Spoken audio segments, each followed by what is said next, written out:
Vous vous souvenez peut-être que dans une séquence précédente, je vous avais lâchement abandonné dans les jardins de l'évêché de Lisieux. Il est temps, 3 mois après, de reprendre la balade.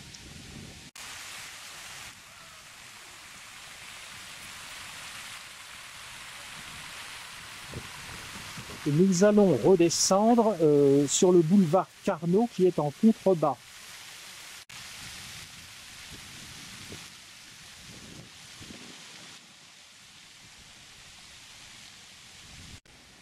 Le jardin a renouvelé sa parure. Les plantes du mois d'août ne sont pas les mêmes que celles du mois de mai.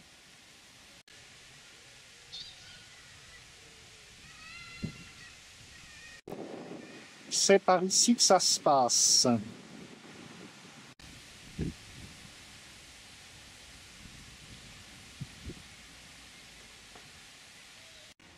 Voici le boulevard Carnot.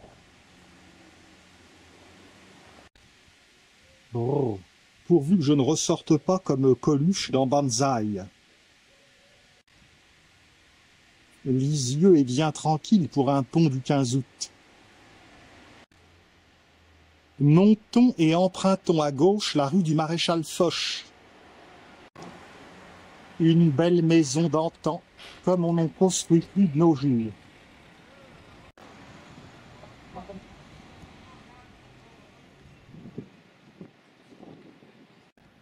Je quitte donc le boulevard Carnot et me voici donc, comme je l'ai dit, rue du Maréchal Foch.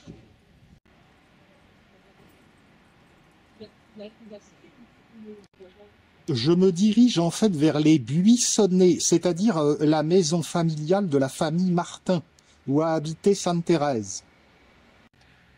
La rue du Maréchal Foch n'est pas longue, elle rejoint le boulevard Herbé Fournet, qui est bordé de belles maisons.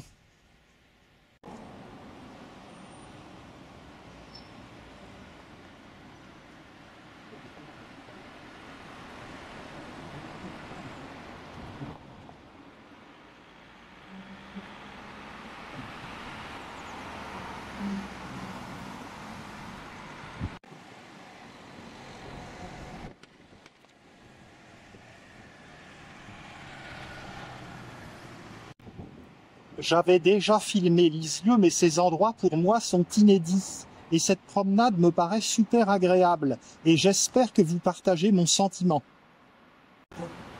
Toutes ces belles et grandes demeures bourgeoises du XIXe siècle valent qu'on s'y arrête pour le coup d'œil. Elles sont soigneusement entretenues.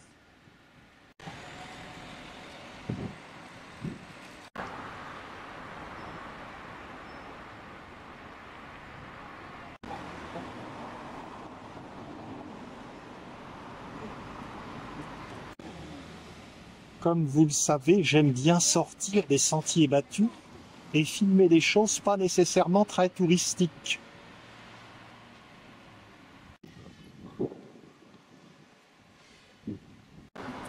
Nous irons faire tout à l'heure un petit tour dans la boucle de l'allée Le Mercier.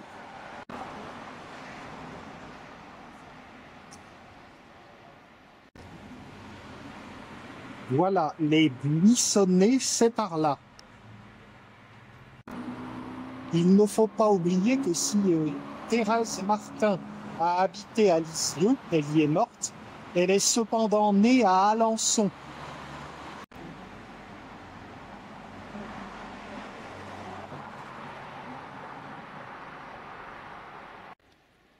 Lisieux est vraiment devenu le domaine de Sainte Thérèse.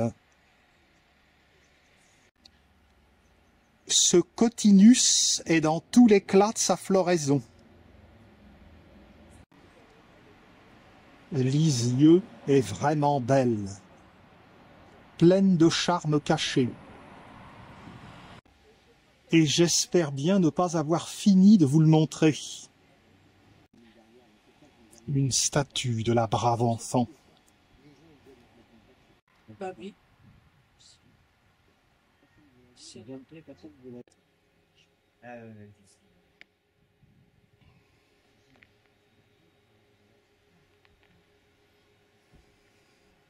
Nous voici dans le chemin des Buissonnets. Il est tout petit. C'est bien simple, il faut suivre l'itinéraire bleu dans la ville.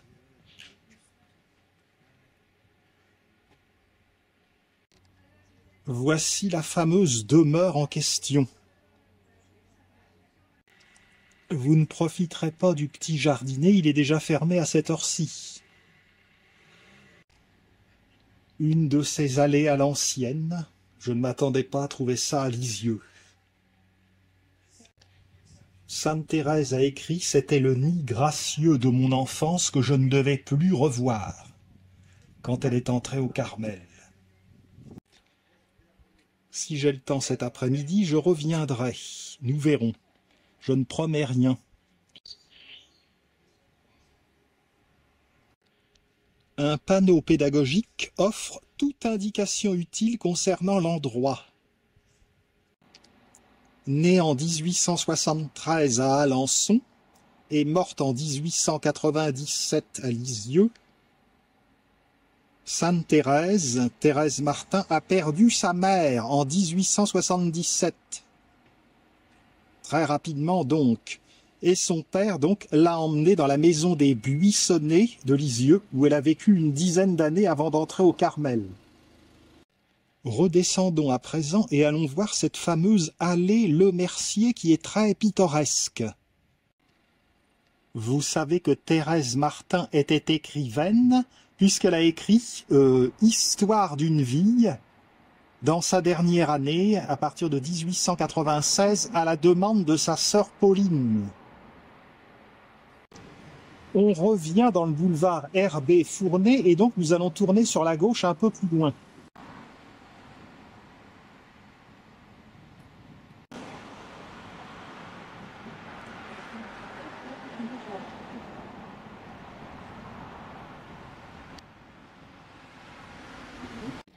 L'impression d'entrer dans un endroit hors du temps.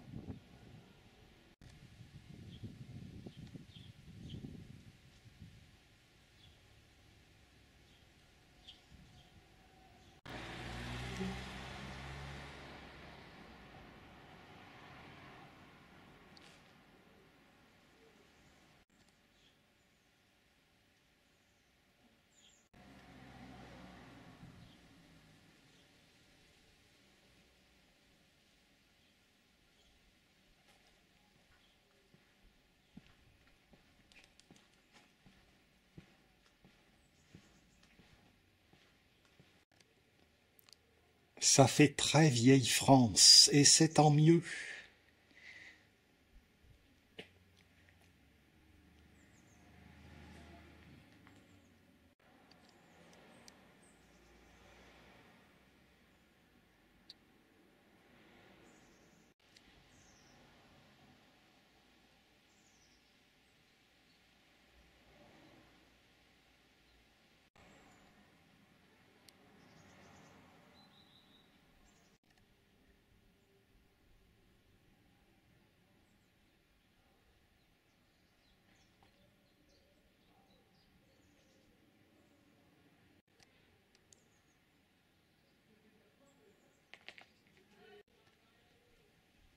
Comme c'est beau, un albizia.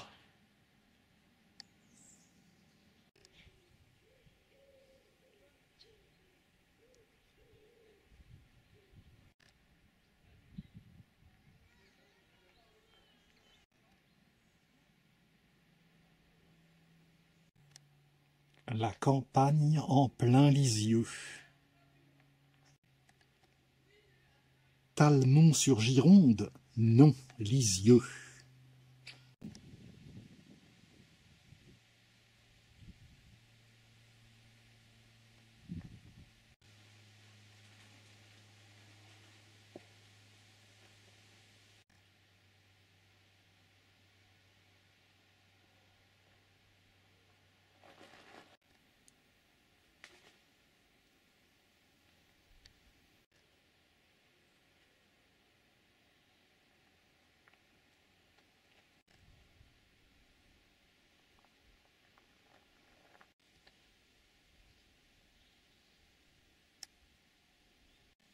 Vision étrange en plein Lisieux.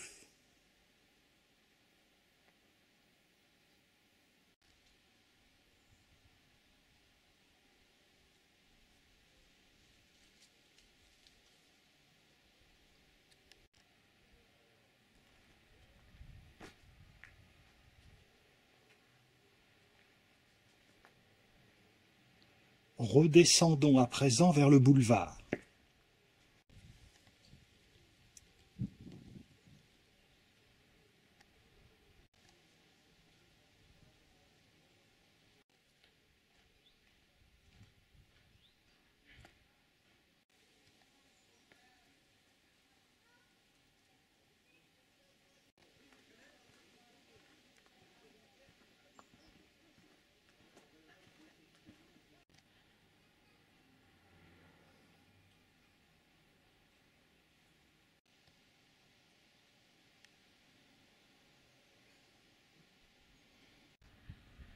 J'arrive au boulevard. Dirigeons-nous vers l'hôtel de ville et la cathédrale Saint-Pierre. On repasse devant le bel hôtel de tout à l'heure. On longe les belles maisons qui sont en face. C'est ici, au numéro 2 de l'allée Carnot, que la mère de Thérèse Martin, Zélie, avait consulté pour son cancer du sein.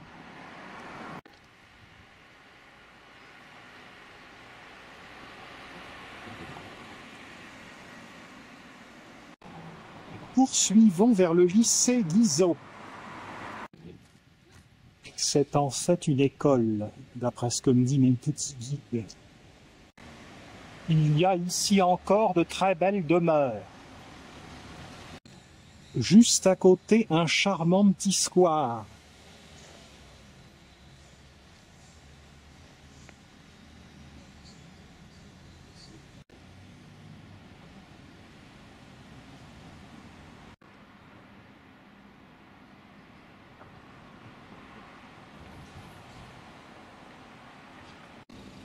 Je reprends ma route et donc je vais me trouver face au groupe scolaire François Guizot.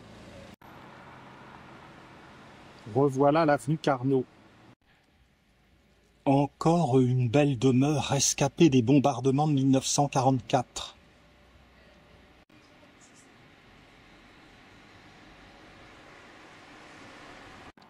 Voici le groupe scolaire François Guizot. C'était jadis un collège de jeunes filles. En face s'ouvre la place Georges Clémenceau.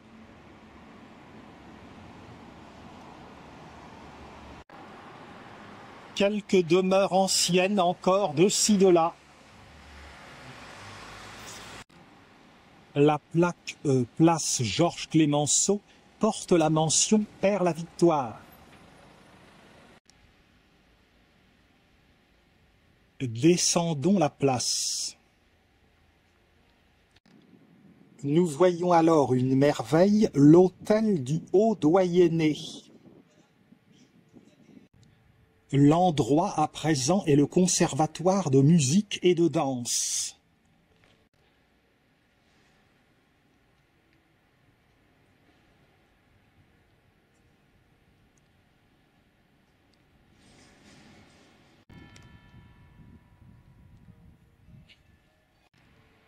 Nous allons tourner sur la gauche. Dans ce pâté de maison figure la photographie d'un résistant qui a été abattu quelques jours avant la libération de Lisieux. Il avait 21 ans.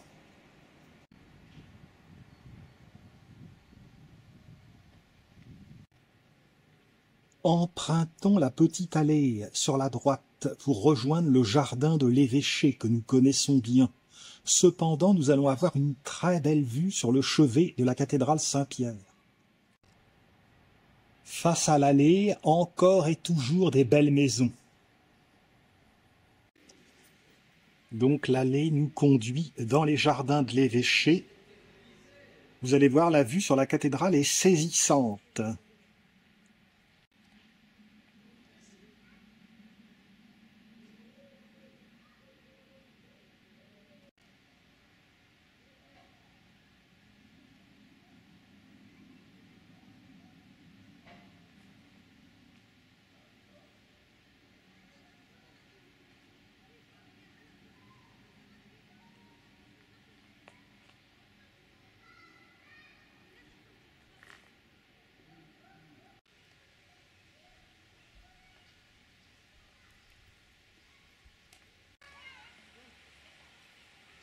Peut-être, par improbable, avez-vous vu mes films vintage antérieurs sur Lisieux.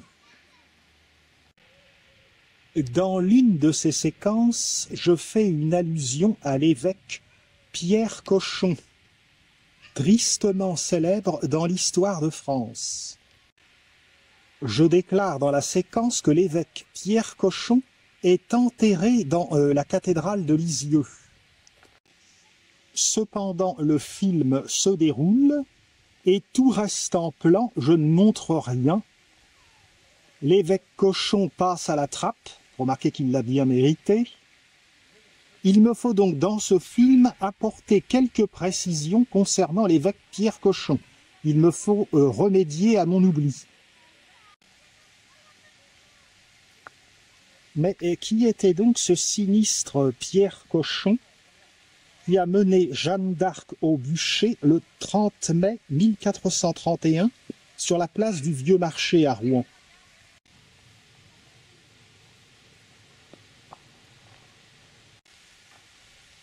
Pierre Cochon était rémois. Il est né à Reims au XIVe siècle. Il a fait de brillantes études à Paris. Vous savez qu'à cette époque, la France était en pleine guerre de 100 ans avec l'Angleterre. Et il y avait aussi une guerre civile entre les Armagnacs et les Bourguignons. En 1407, le duc de Bourgogne, Jean sans peur, avait fait assassiner Louis d'Orléans, qui était proche de Bernard d'Armagnac. Bernard d'Armagnac a voulu venger la mémoire de Louis d'Orléans, et il y eut donc deux partis qui se sont affrontés en France, les Armagnacs et les Bourguignons. Tout ceci pour vous dire que Pierre Cochon se mit du côté des Bourguignons. Tout cela dans une France où le roi Charles VI était fou.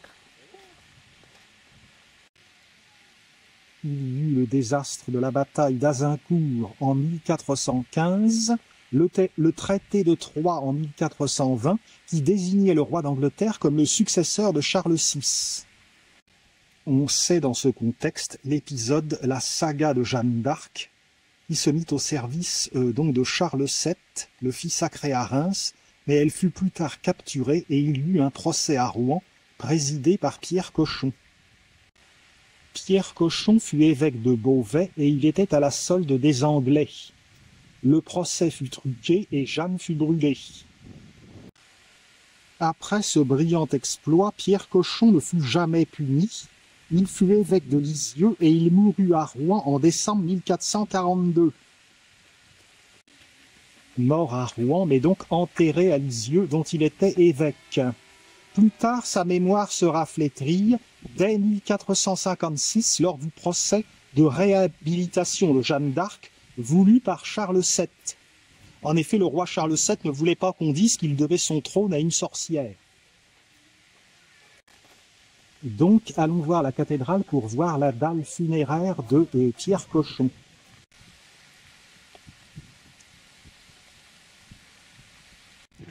Les bâtiments qui jouxtent les jardins de l'évêché abritent le palais de justice de Lisieux qui est en cours de restauration. Cette cour intérieure est la cour Matignon. L'endroit est encore en travaux.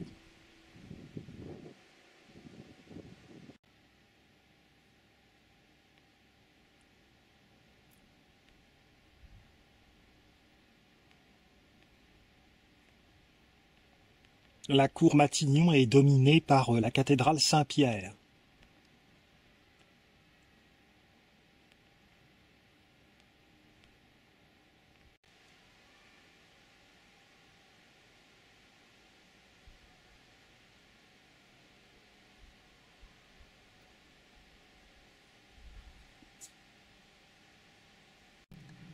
L'endroit magnifique me fait un peu penser à la place des Vosges à Paris.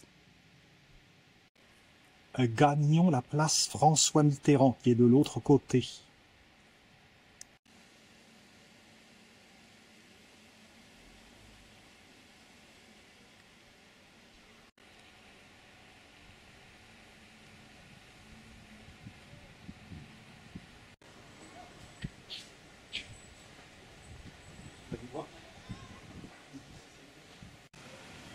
où le Lisieux récent, moderne, côtoie le Lisieux médiéval.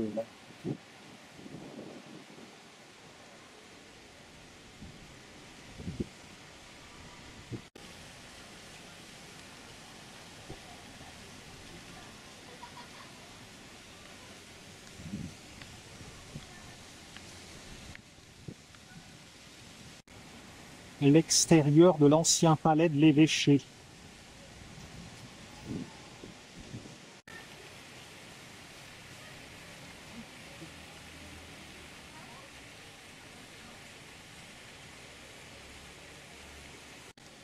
Naturellement, j'ai déjà filmé la cathédrale Saint-Pierre, mais certains d'entre vous n'ont certainement pas vu ce film. Il n'y a donc pas honte à faire une seconde couche. La cathédrale s'abîme.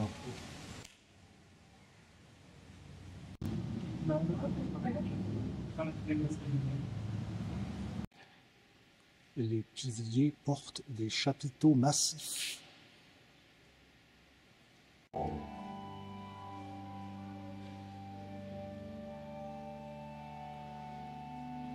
La cathédrale a été construite du XIIe au XVIe siècle. Le chœur, lui, date du XIIIe. Regardez les ogives gothiques.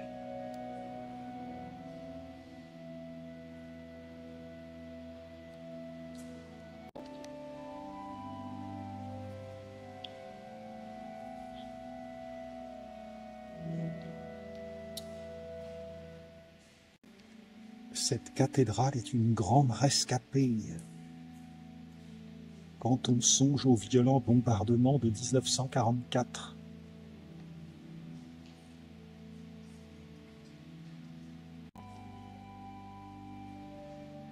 Saint-Pierre donne son nom à la cathédrale.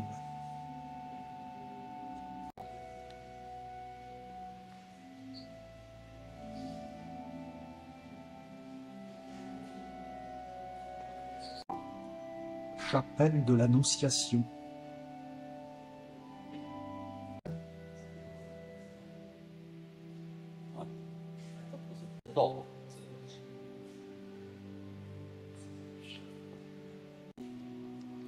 Chapelle Sainte-Germaine. Le grand orgue de la cathédrale de Lisieux.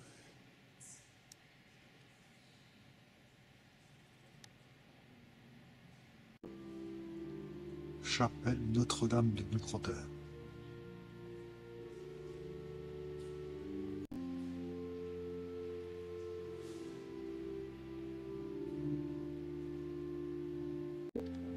Thérèse Martin venait souvent se recueillir à la cathédrale Saint-Pierre. Chapelle du Sacré-Cœur.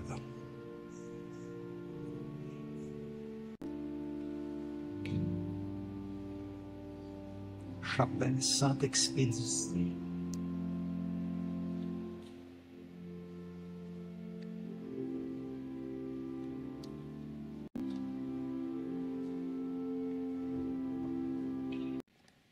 Chapelle Saint-Fiacre, patron des jardiniers. C'est aussi la chapelle Notre-Dame du Rosaire. Le dallage est typique du pays d'Auge. Dallage en pré-d'Auge. Transept nord.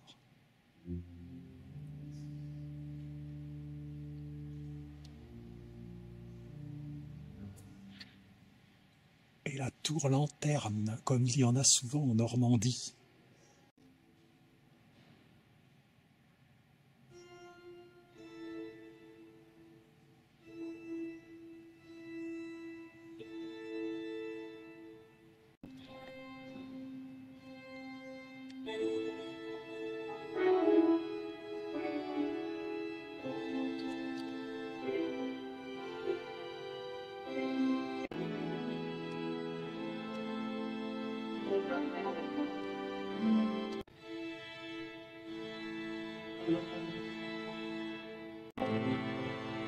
On raconte qu'Aliénor d'Aquitaine se serait remariée ici avec Henri II Plantagenet.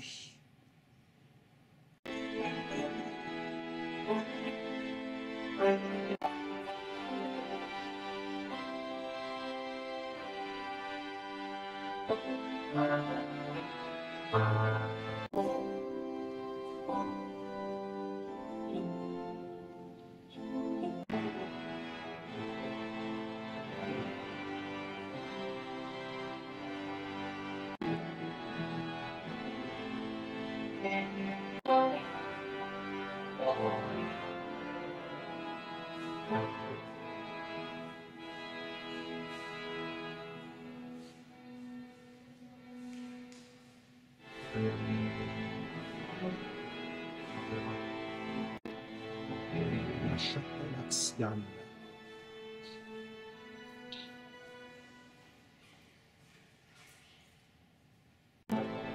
Sur cette photo, on voit le sarcophage de Pierre Cochon.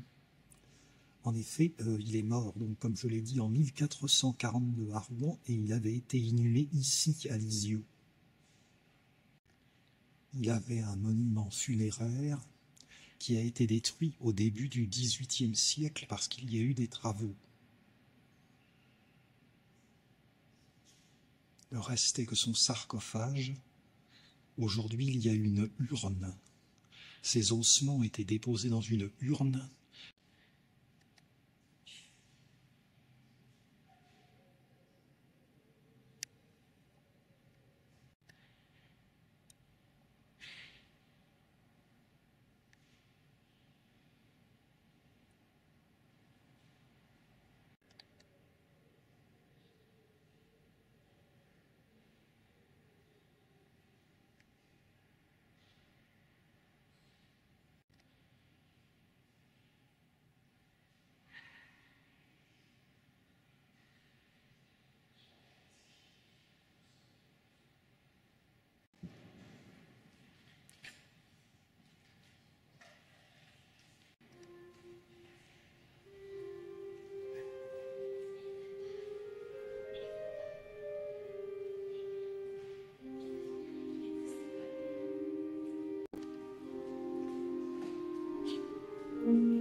Ah, si l'évêque Cochon voyait ça.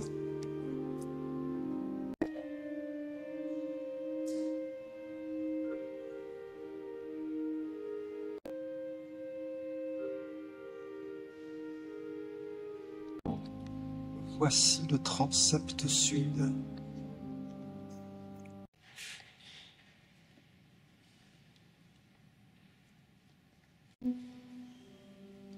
Il est donc impossible d'apercevoir quoi que ce soit concernant l'évêque Cochon. La dalle funéraire est dans une niche et est invisible. Le monument funéraire a été détruit en 1705 et le sarcophage a été exhumé en 1931.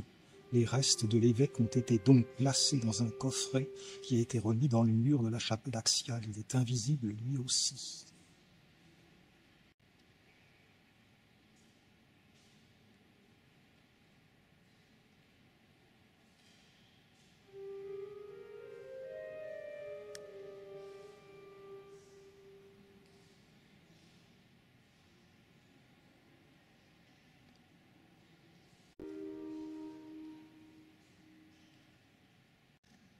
Chapelle Notre-Dame du Mont-Carmel.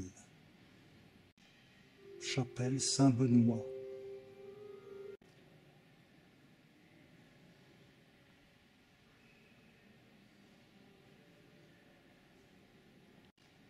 Chapelle Notre-Dame du Perpétuel Secours.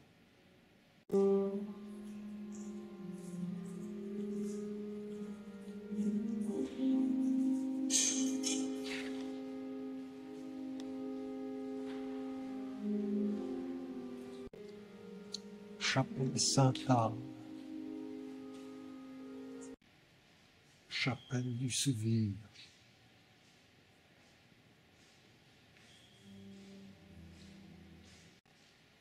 Chapelle Saint-Joseph. Chapelle Saint-Paul. Les fonts baptismaux.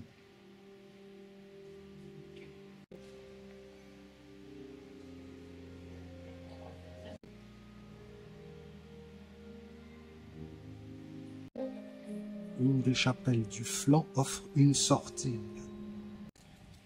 Allons jeter un petit coup d'œil à l'hôtel de ville.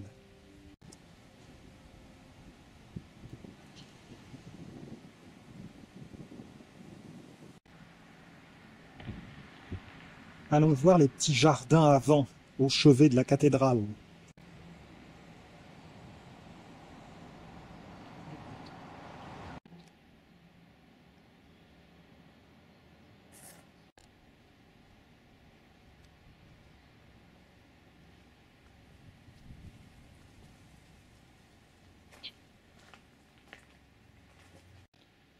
Le square jouxte le chevet de la cathédrale Saint-Pierre.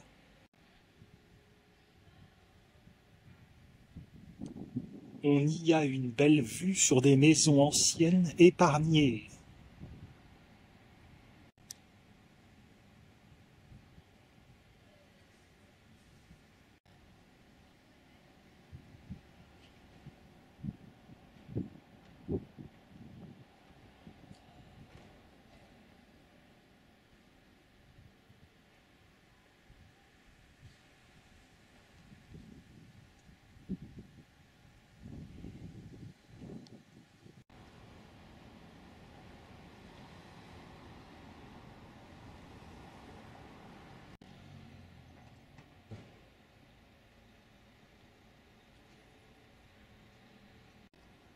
Ces hélianthus sont de toute beauté. Et voici l'hôtel de ville de Lisieux. Qu'elle est belle, ma Normandie!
Dirigeons-nous à présent vers l'ancienne église Saint-Jacques.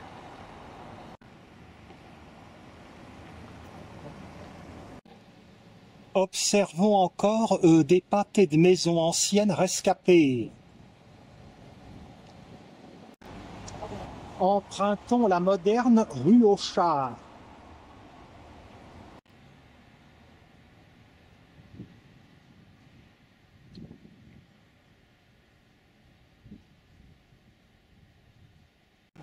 L'arrière de l'hôtel de ville de Lisieux.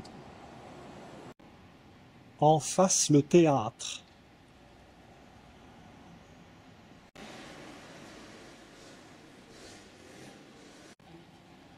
C'est un théâtre à l'italienne.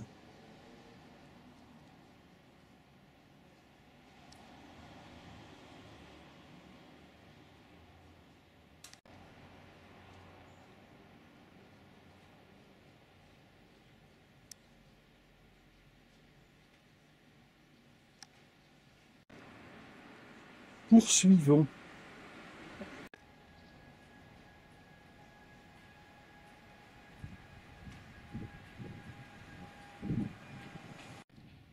Nous arrivons au niveau de l'ancienne église Saint-Jacques, qui est désacralisée. Désormais, c'est la halle Saint-Jacques. Une belle collection de gargouilles.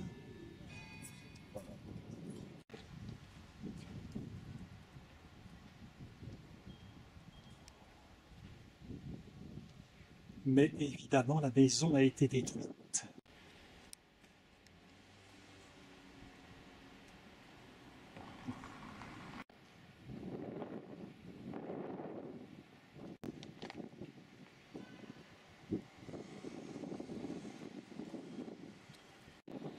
C'est d'ici que Pauline Martin venait prier devant l'église Notre-Dame du Mont-Carmel, et elle y reçut sa vocation de carmélite.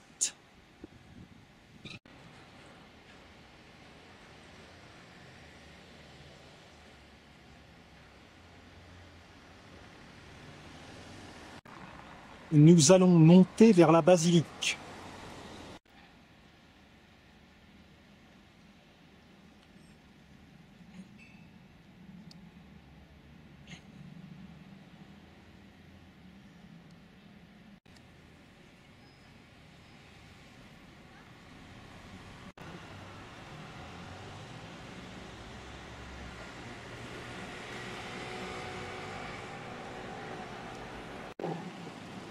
Avant d'aller voir la basilique, de ce petit rond-point, nous allons faire un petit crochet pour aller voir l'arboretum qui se situe tout à côté.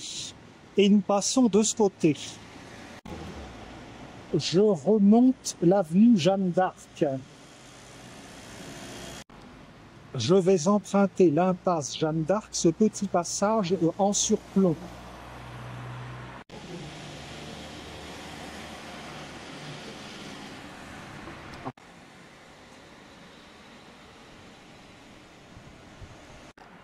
Vue sur le boulevard Jeanne d'Arc et l'hôpital de Lisieux.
L'endroit est bien hors des sentiers battus.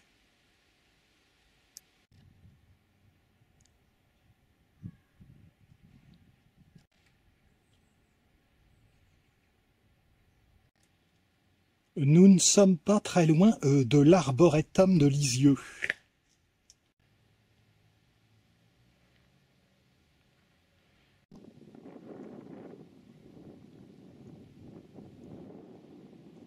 Assurément un Lisieux très méconnu des pèlerins.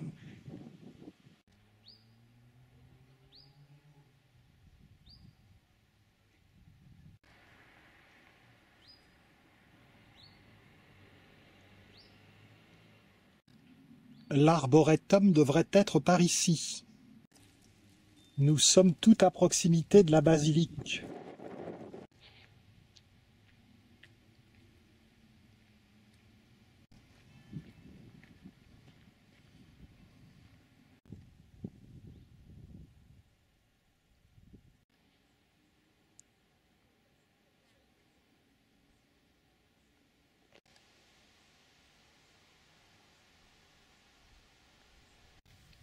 Si l'arboretum est là, il faut reconnaître que le site est un peu fouillis.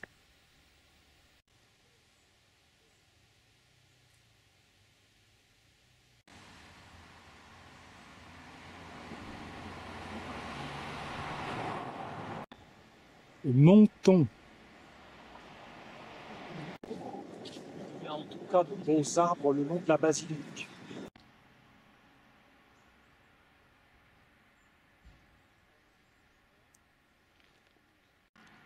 L'arboretum est manifestement ici, mais pour l'instant je ne vois pas de chemin pour y accéder.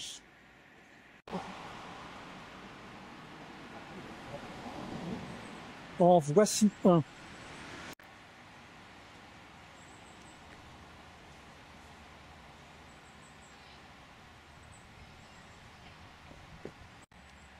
Dans l'arboretum, les arbres font l'objet d'une signalétique.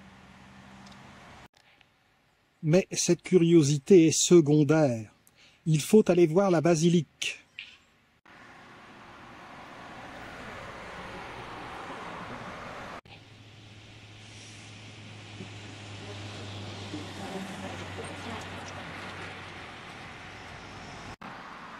Un peu plus haut, une belle vue sur la campagne augeronne.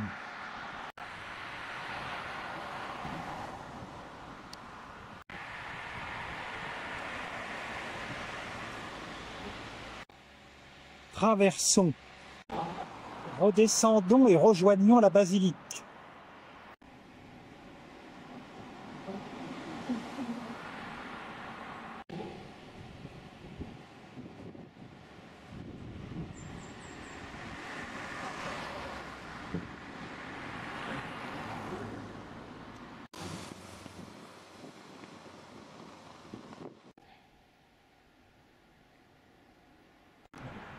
Il faut quand même avouer que l'arboretum de Lisieux, pas très bien entretenu, pas très bien mis en valeur, n'est pas le point fort du programme.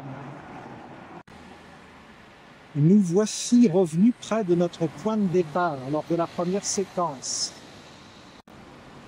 Eh bien, promesse tenue, elle avait dit qu'elle ferait tomber une pluie de roses sur la terre.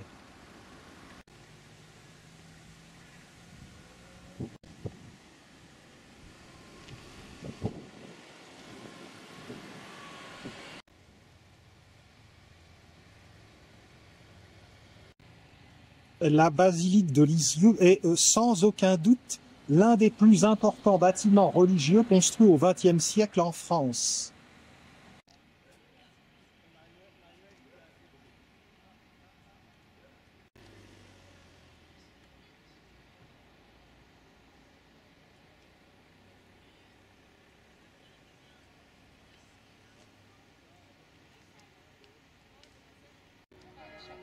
Je vous l'avais dit dans la première séquence, c'est mieux l'après-midi, la façade est illuminée par le soleil.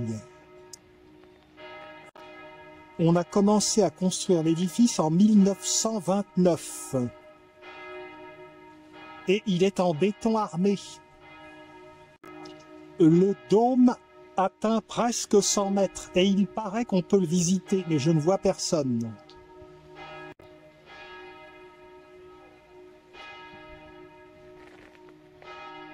Si Thérèse a été canonisée, ses parents, eux aussi, ont été successivement béatifiés et canonisés en 2015. Premier couple à être canonisés tous les deux.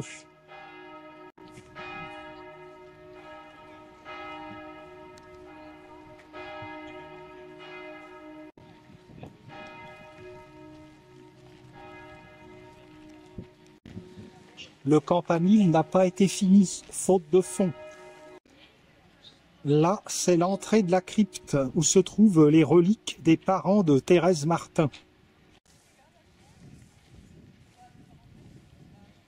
Je vais faire un peu scandale, je ne comprends pas bien pourquoi on fait un tel culte pour cette sainte.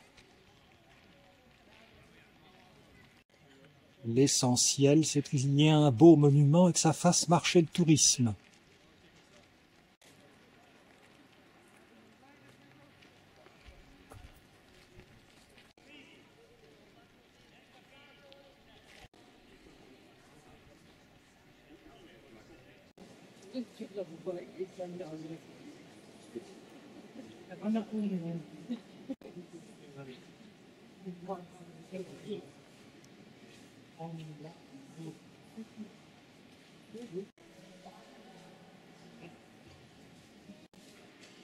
La hauteur sous voûte culmine à 37 mètres.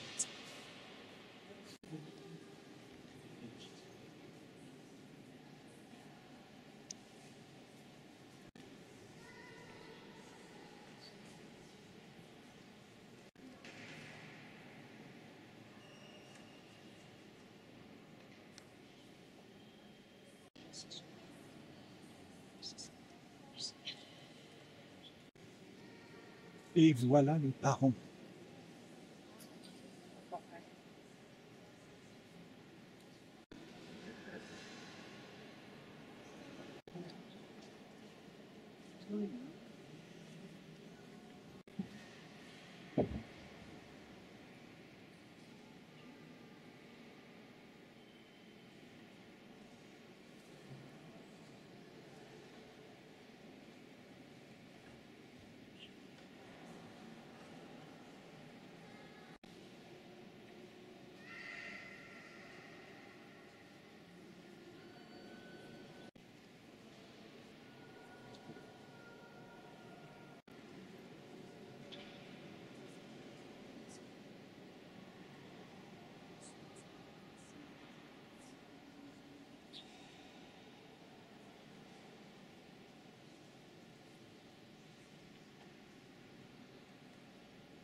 Elle est morte de tuberculose.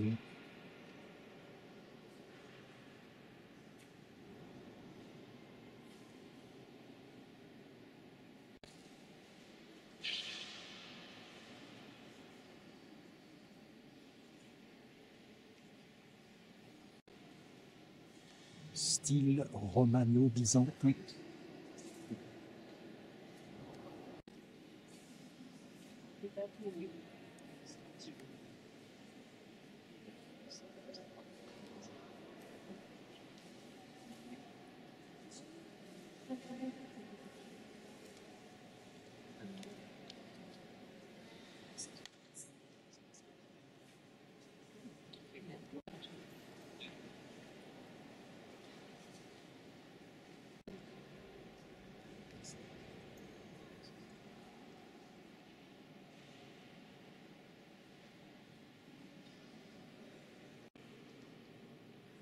Ça revient à la mode, son petit chignon.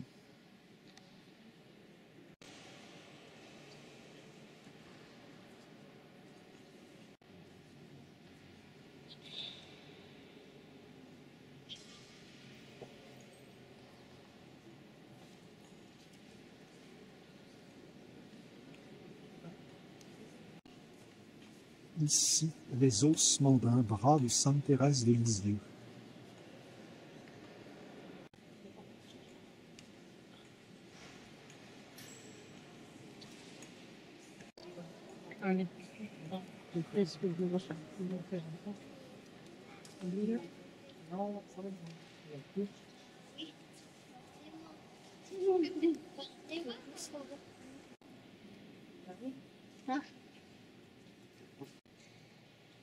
Pape et saint, c'est pratique.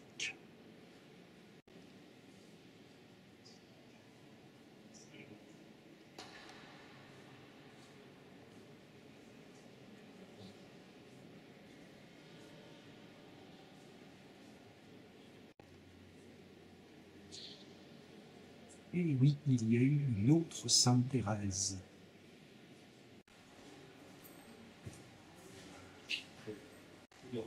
Je n'ai jamais vu le chevet de la basilique. Allons voir. Le cadre boisé de l'endroit contribue au côté agréable.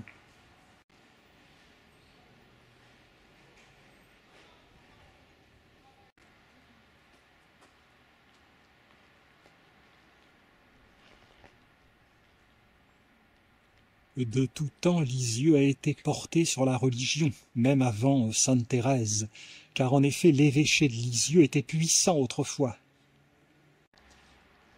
Il suffit pour s'en convaincre de voir la splendeur de la cathédrale Saint-Pierre, qui est bien antérieure.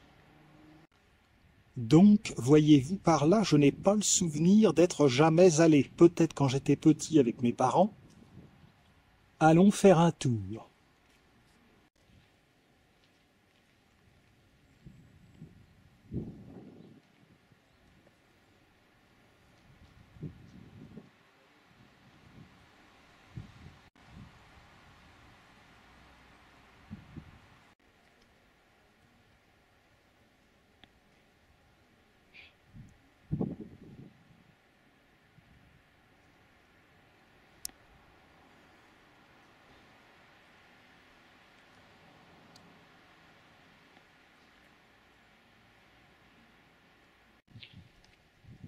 Je fais ici l'emblème de la République française, alors qu'il y a séparation de l'Église et de l'État.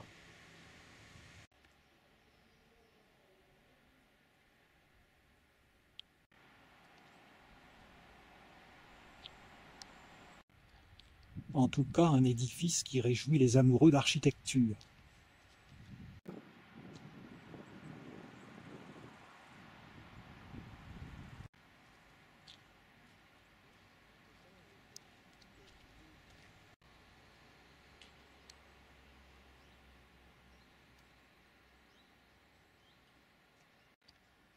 Voici les tombes d'abord du père de Thérèse Martin, Louis Martin, qui est mort 3 ans, avant sa fille. Et voici sa mère, Zélie, qui est morte donc lorsqu'elle avait 4 ans.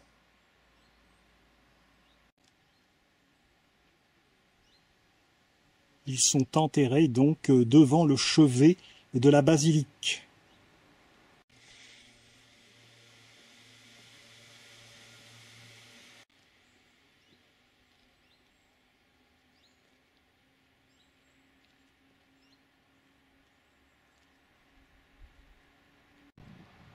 Avec les lanternes, ce doit être beau, illuminé la nuit.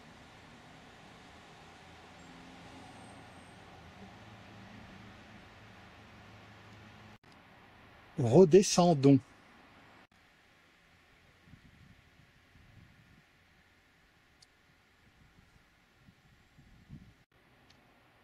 J'ai déjà vu la crypte, et si je montais dans le dôme? C'est quand même mieux que si la vue était prenable.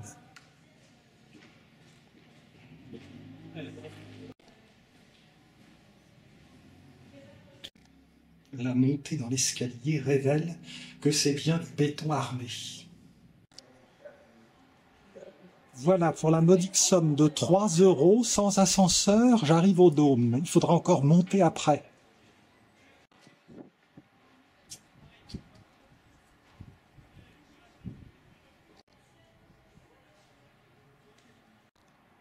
J'en aurais fait des toitures cette année. Le château de Chambord, et donc le dôme de Lisieux.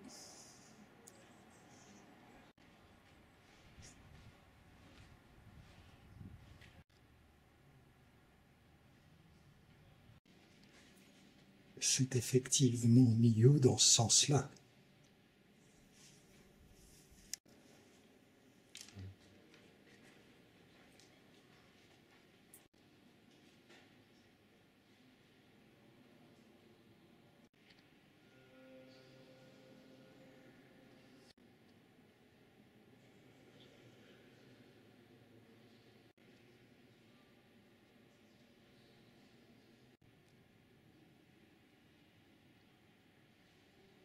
Ça va pas faire un peu trop long, tout ça?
L'arboretum par là, rien de bien spécial.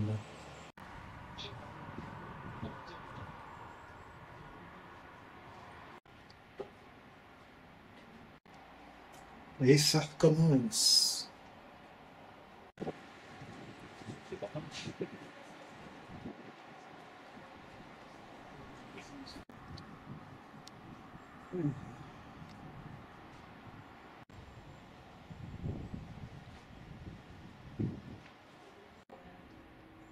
La cathédrale Saint-Pierre est devant l'ancienne église Saint-Jacques.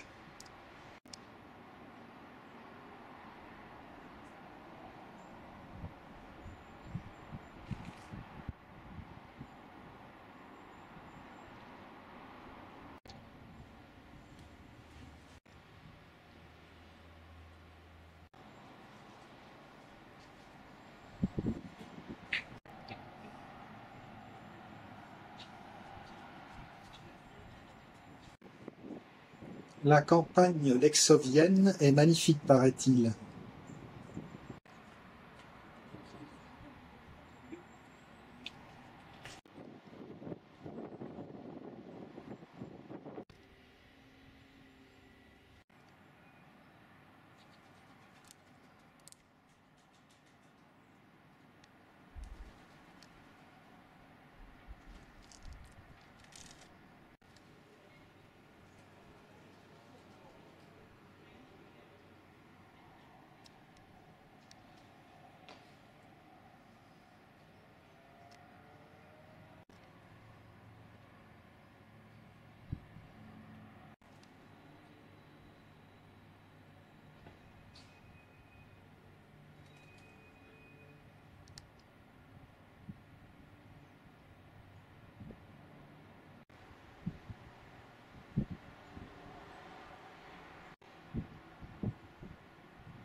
Le niveau ultime.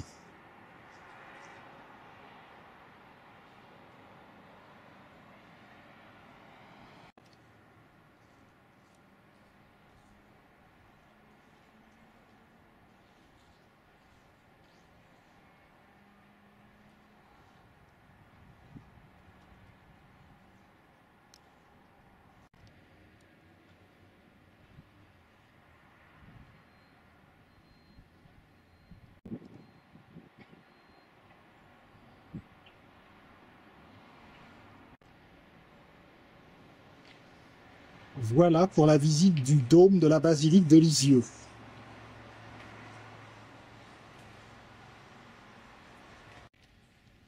Voilà, je serais bien allé voir la crypte, mais il est un peu tard. Il valait mieux voir le dôme, que je n'avais jamais vu, plutôt que la crypte, que vous pourrez voir, certes, dans un de mes films vintage. J'espère que vous avez apprécié cette visite de Lisieux.